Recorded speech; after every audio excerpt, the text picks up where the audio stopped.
Et les gars, j'espère que vous allez bien. Ok, aujourd'hui on va essayer de voir un peu l'interface de ICL Gestion pour les entreprises qui veulent avoir un logiciel de gestion, que ce soit utilisable sur téléphone ou sur ordinateur et tout. Donc là on a le tableau de bord, voilà, qui va nous permettre de voir un peu ce que nous avons en stock, notre vente d'aujourd'hui, nos factures qu'on a générées ou bien nos factures qu'on a données à nos clients, revenus du mois.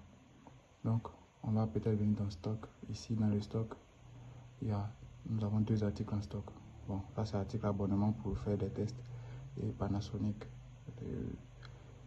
Après ça, ici nous avons un nouvel article. On peut ajouter de nouveaux articles au fur et à mesure qu'on veut. Une fois que vous avez l'abonnement pro, vous pouvez mettre tout ce que vous voulez comme article. On vient dans les ventes. Ici, on peut ajouter une nouvelle vente. On choisit notre article en fonction de ce que nous voulons vendre au client. Voilà, quantité, prix unitaire. Voilà, nom du client, ouais un peu. Donc, on peut sélectionner ça. On peut sélectionner plusieurs articles aussi.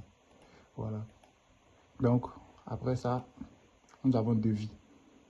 Pour ceux qui travaillent, pour les entreprises, voilà, qui proposent des services. Nous avons ici, devis. On peut créer des devis. On peut convertir le devis en facture. Voilà, on peut imprimer le devis si vous voulez. Voici comment ça sort. Voilà, sur le devis qui est là, bien propre. Ça, c'est le logo de mon entreprise. Vous pouvez mettre votre logo et vos coordonnées si vous voulez. Ça dépend de vous. Ici, il y a la partie facture. Ici, on peut créer des factures. Par exemple, quelqu'un vient acheter un ordinateur ou bien quelqu'un vient acheter quelque chose, tu veux faire une facture. Ou bien, je vais proposer un service, tu veux faire une facture pour la personne. Tu fais ça. Tu fais la facture, tu mets les trucs, voilà, nom du client, nom de la boutique, téléphone, email, adresse, description, ce que le client veut. Tu fais tout ça, note, tout, tu crées la facture. Une fois que tu finis, tu as la possibilité d'imprimer ta facture. Comme ça, tu as la possibilité d'imprimer ta facture. Et après ça, nous avons employés. Ici, on peut ajouter des employés, le salaire, tout. Et tout ça sera compris dans les dépenses du mois.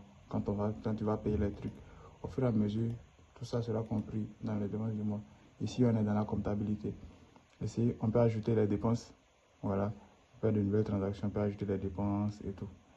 Maintenant, ici, on peut faire la clôture du jour. Vous voyez un peu.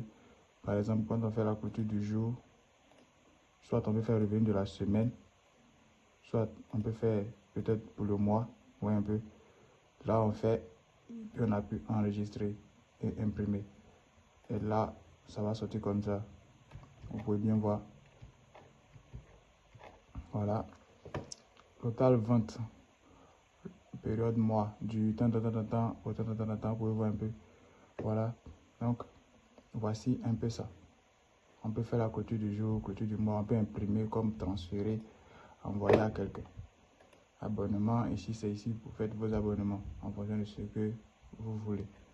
Voilà. Ici, par exemple, mon abonnement est activé jusqu'au 19 septembre mois 2027. Donc, c'est un abonnement d'1 an. Ici, c'est les paramètres. Ici, vous pouvez modifier soit votre mot de passe, le nom de votre entreprise, votre nom et tout.